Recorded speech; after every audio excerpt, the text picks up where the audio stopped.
I'm really excited about our next guest. He's a bit of a legend. You might have heard of him. He was the 13th World Chess Champion. He's the chairman of the Human Rights Foundation, and his name is Garry Kasparov. Please welcome him to the stage, as well as our moderator, Devin Coldewey.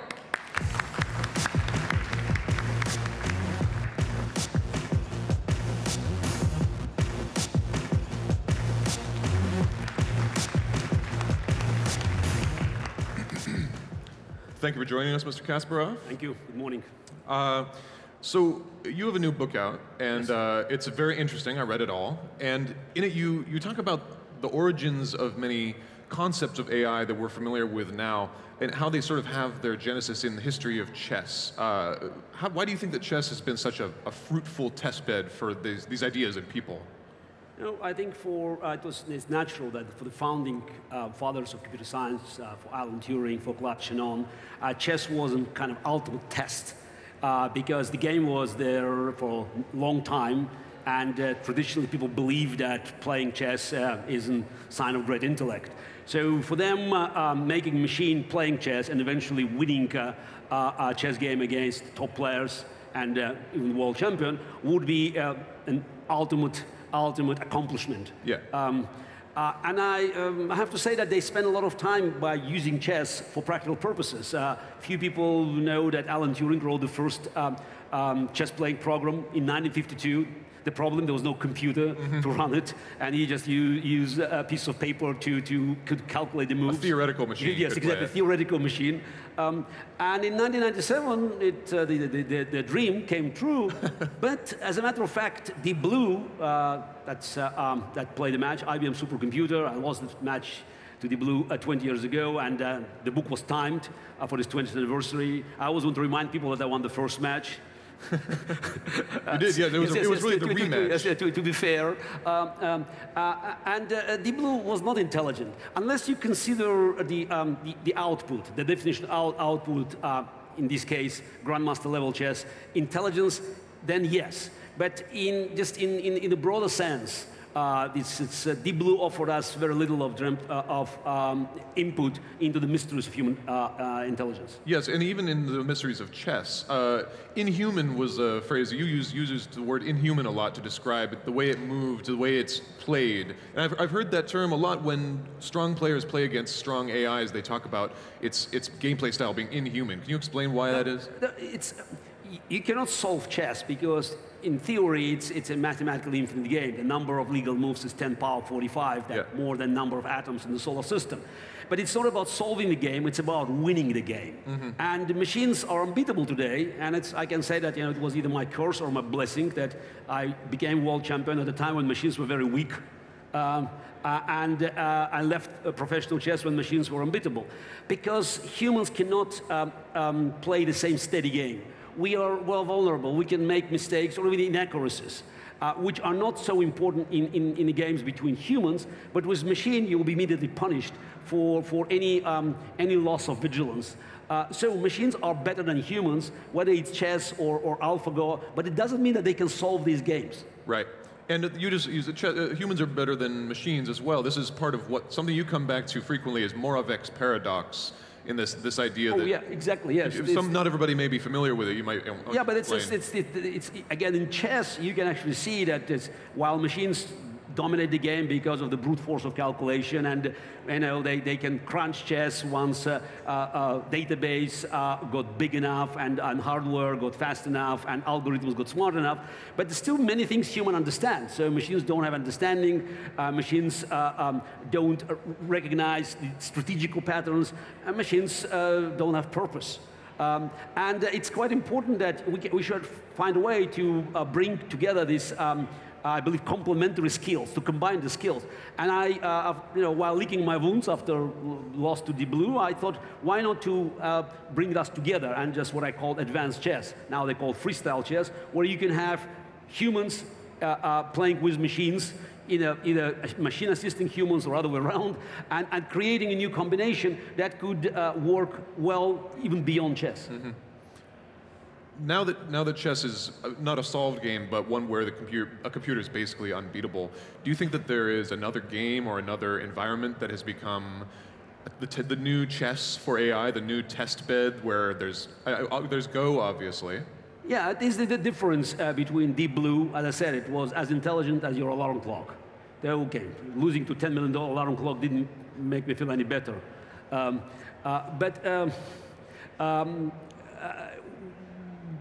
AlphaGo is a new generation of what you may call AI, because again, Deep Blue was nothing but AI. But the problem with AlphaGo that you have many versions of self-learning program, and you cannot identify why program 5, iteration 5 is better than iteration 10. Yeah. With Deep Blue, if you have a couple of hundred years to spare, you can actually go to the bottom of every decision. Yes. And you can find out, why certain move was made. With AlphaGo program, you can only guess. And I think that's just one of the biggest challenges with the new generation of AI, that we will not be able to identify why things went wrong, so how to debug it, because it's literally the black box. And I think this is one of the greatest challenges that we'll be facing. Yes, indeed. Have you ever played Go, by the way? I know the rules, but I try to stick to chess. That's probably good. By the way, there are many other versions of chess across the world, including the Japanese chess called shogi. I know the rules, but I prefer our European version. All right. I feel most comfortable with. Well, I hear you're pretty good at it, so. On the topic of humans and computers complementing each other, you were optimistic, the way many of us aren't, about millennials, basically. Essentially, the idea that young people embrace technology, especially communications technology, in a way that we find frightening, us old people, basically. You're old, yeah? I'm old. I'm 54, come on. So you're optimistic about that, but you're also critical about some of your students, the chess players, who overly embrace the computer's moves, and they don't understand why they did things. And Magnus Carlsen, of course, is a big exception to this. Yes. But I'm curious about this tension between your ideas. There is something called progress, and certain things are inevitable. I've heard but there are obviously, consequences. And one of the consequences that you just mentioned is that young players, and it's not only about chess. I think it goes beyond chess. But in the game of chess, working with young rising stars, grandmaster level players, I could see it very clearly that they were almost hijacked by the machine. They looked at the screen and they always wanted to find a solution. Instead of trying to use machine, as Magnus Carlsen did when I worked with him, and I'm sure he still does it, just to prove your point of view, to confirm some of your strategical expectations, they're looking for solution. And I think that happens across the board with people in all walks of life. We are paralyzed by the machine. We believe that the answers are there, and we just have to push more buttons, to slide finger a few more times, and the answer will be there. So I always want to quote Pablo Picasso, who said, computers are useless because they can only give you answers. And the life begins with the question, and the search begins with the question. And if we're looking for new ideas, for new horizons, we have to find the right questions. And here, machines are not very helpful yet. Yes, indeed. You touched a lot on this in the book, and there was a lot of very interesting quotations. I do highly recommend the book, by the way. And as you say, we're paralyzed by the machine in how we want to use it, but we're also, when we look into the future, a lot of the conversation about AI and computers is sort of hand-wringing and panicky. Is that justified, or is this fear justified, or is it holding us back? No, it's easy to scare people off talking about the bleak future, and Hollywood made a great contribution. Movies like The Terminator, The Matrix. So we think about the future. It's us versus the machines. We're in the race against the machines in a fight or even at war. I think it's wrong. Because if we are pessimistic, many bad things can happen. It's not just academic discussion, because future is a self-fulfilling prophecy. If we are pessimistic, if we're negative, we're not investing enough, we're not looking for opportunities that could be produced by bringing AI into our lives. I think the problem is not that AI is threatening our livelihood. It's another cycle. Machines have been constantly replacing all sorts of jobs, starting with farm animals and then manual labor. And again, the world hasn't stopped.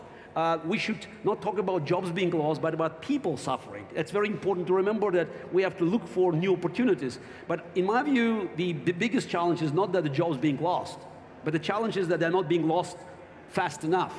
Because unless you have a cycle moving fast, you will not be able to create new sustainable jobs. You will not be able to generate economic growth that will help to replace jobs that are being lost.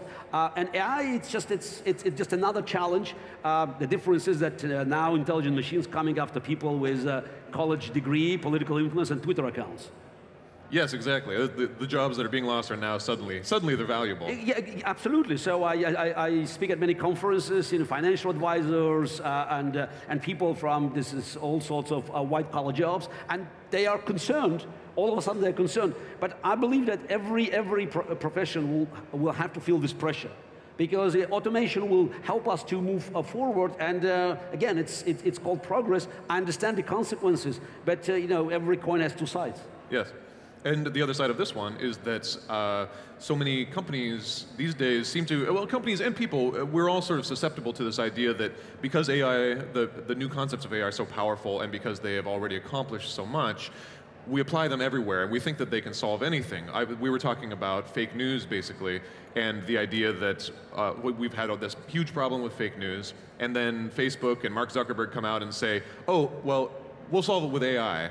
But AI is part of the problem too, because it was the algorithm, it was the machine intelligence that produced the problem in the first place. I mean, not entirely, obviously, but excellent point, because it's, as you said, AI was the source of the problem, because automation helped to create this fake news and to multiple them and just to poison the virtual reality and spread them around. And I think that if we look at the at this problem, at this battlefield, relying only on AI is a losing proposition, because you will be always losing if you are on defense. AI versus AI in the fake news industry will never win. You will need humans to help to identify the problem. And by the way, Facebook also is hiring thousands of people now to help AI to fight fake news. This is one of the areas of this cooperation. And I think it's now, while we are concerned, people are freaking out about AI just taking over some industries. It's 10, 20 years from now, our kids probably will be looking at us saying, wow, was it a time when people did drive cars? Yeah. So are you sure? Look at the statistics. Look at the statistics, This is the most number of people killed in the car accidents, so how could you do that? Like, you really took place, Dad, in the most dangerous activity in the world? Yes, exactly. So I think it's important to understand that it's this, right now, at the time of the competition, the point of the competition, we're all concerned. Oh, it's so bad, it's so dangerous. But then it becomes normal, it becomes trivial, and then we move to a new level. I think the challenge is for us to always be creative, because certain things we can do, and machines I don't think will ever be able to replicate. It's things that involve emotions, passions, and by the way, purpose. I want to emphasize that even with all the algorithms on the world, machines will not have purpose, since probably we don't know, how to explain it. And one of the rules is anything that we know how we do, machines will do better. Yes. So, but there's still many things that we do without knowing how we do, and that's here where we can excel. Yes, that's you sort of succinctly said the AI is often defined as whatever computers haven't done yet. Yep. And do you think that there's anywhere where we do have to be wary of AI, where we should be worried about where it is taking over instead of humans or something like that? Any specific areas, you think? Look, the problem is that says we can make all the guesses about the future, yes, and most likely we'll be wrong. that's when, again, I look in the past, and technology always deceives us. So we made predictions, and most of those predictions, they went wrong because we tried to base these predictions on our past experience. Mm-hmm. But speaking about the future in this fast-changing world, it's quite counterproductive, because our experience it's more like a liability, because we are not ready to predict what's happening. For instance, you look at some of the lucrative jobs today, like drone pilot or 3D engineer or social media manager. These jobs didn't exist 15 years ago. So how can we make predictions about 10, 15 years from now? And sometimes people talk about, oh, in 50 years, in 100 years, AI could do this. I don't care. because we should look at immediate problems. There will be other problems like overpopulation of Mars. An important problem, but maybe we can wait before discussing this. Yes. We can wait a few minutes, yes. So, of course, in addition to your long and illustrious career in chess, you're the chairman at the Human Rights Foundation. Yes, I am. I'm curious about technology's role, if you've seen this, technology's role in helping communities that you've tried to help. You've mentioned bringing computers to small towns in Russia. You've brought back computers, and that's how that's improved the chess playing. That was long time ago. That was a long time ago, but there must be equivalents of that. But of course, technology is not a panacea either. No, it's not a panacea. It's a double-edged weapon, because the whole notion that information will inevitably lead to an open society, this notion has failed recently, because we could see regimes like Putin's regimes, or Iranians, or Chinese, or even North Koreans. They use technology, by the way, invented in the free world, to undermine the very foundation of the free world, and of course to topple the dissent in their own countries. Mm-hmm. So it's not automatic, and while we still should rely on open society and to spread of these ideas, we should realize the dangers of internet and the free space being polluted by the fake news and by the misinformation run by the states. Namely, of course, Putin's regime that is so sophisticated, not just in polluting the internet with the fake news, but also meddling with elections in the United States and across Europe. Yes, and you, of course, have been a vocal opponent of Putin and, sort of by extension at this point, Trump. But I'm curious, having experienced the sort of depredations of that regime, how does it differ? Like, many of us certainly have not experienced that kind of direct interference with our internet connections, what we have access to, our communications. Like, we live in we're very privileged to live in a free country, and many of us have not experienced that kind of oppression. Can you tell us a little about what you've experienced and how you've tried to change that in your career? Look, many people thought that Putin regime would not be as dangerous as the Soviet Union, the communist dictatorship, because it didn't have an ideology. In fact, just because it didn't have an ideology to sell, it's even more dangerous. Because Putin doesn't care who he supports outside of Russia to spread chaos and to create more uncertainties, and to undermine democracy as an institution and even as a concept, to spread doubts both in the free world and back in Russia, pointing out at the chaos in America or in Europe, saying, look, this is what you wanted for free and fair elections, forget about it. Because Putin is so flexible and he can wear many hats, he can support any force that is going against status quo, whether it's a far left or ultra-nationalists. And that makes him very dangerous. And he's not shy of using enormous financial resources and access to these technologies. And he's always looking for his counterparts, like the one that is now is in the Oval Office, to participate in this process of dismantling the world order and moving away from the system that guaranteed prosperity and security after World War II. The system, of course, can't guarantee prosperity, but I think that at least with technology and the internet and communications, we can guarantee communication, which is so essential to democracy.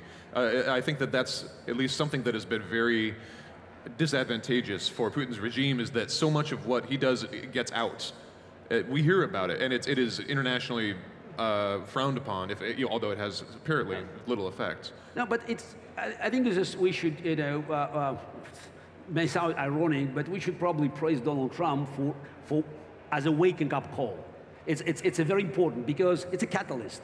Trump, brought many young Americans into politics. People realize that it's not enough to be on the internet. You have to participate. Yeah. So it's very important. So you may call it a disruptive technology. And it's in fact, I think long-term it will work in our favor, in favor of democracy. And I think one of the important messages is that let's realize that we have phenomenal opportunities to use these technologies to do great things. And we have to participate. We have to be engaged. And for the young people who are just, concerned that, oh, what can we do? Everything has been already revealed, discovered, so we can be only consumers. My response is that, guys, you carry in your pocket or in your purse a device which is 1,000 times more powerful than Cray's supercomputer in 1976. Think how we can use it, think how you can participate, and just to create better reality. And things will happen in the future anyway, and if we just, if we know what we want to do, if we know how to use these massive powers in our hands, I remain an uncured optimist. Well, me too. You've convinced me. Well, Mr. Kasparov, thank you very much for joining us. Thank you. Thank you. Thank you.